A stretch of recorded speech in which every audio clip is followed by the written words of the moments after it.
In the first couple days after Jesus died, the disciples were huddled in fear behind locked doors. And we also hear about Mary Magdalene weeping outside the tomb and Jesus telling her, "Mary, stop holding on to me." Many of us feel as the disciples did in that room, or as Mary did weeping outside the tomb, scared and stressed out, and very anxious about the situation we are in with this pandemic. At the heart of much of that distress, as it was for the disciples, is the feeling of our world being turned upside down with all the things we can't control. Lord, grant me the serenity to accept the things I cannot change.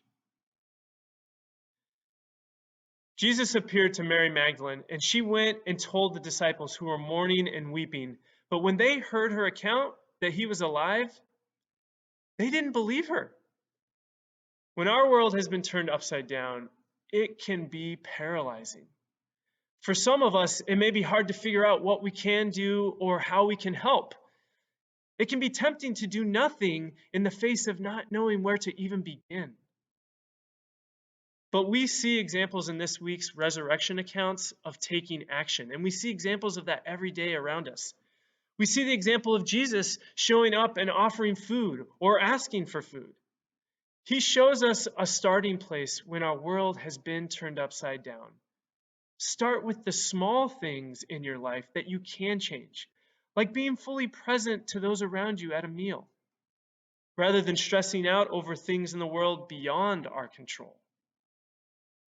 Lord, grant me the courage to change the things that I can. In the Acts of the Apostles, we hear about Peter and John encountering a crippled man as they enter the temple. Peter responds in this caring way, "I have neither silver nor gold, but what I do have, I give you in the name of Christ. Rise and walk."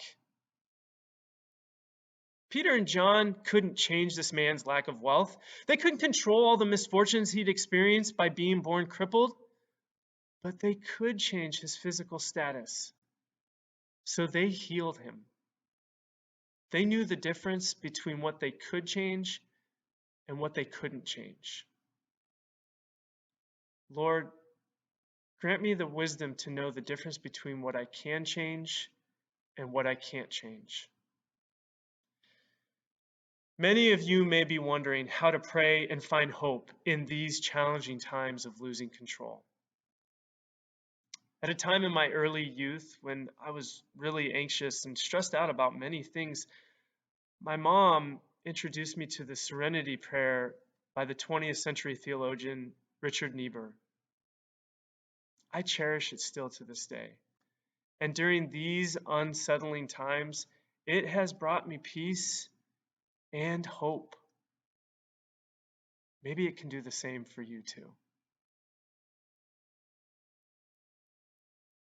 Lord, grant me the serenity to accept the things I cannot change, courage to change the things I can, and wisdom to know the difference. Let us live in hope. Happy Easter.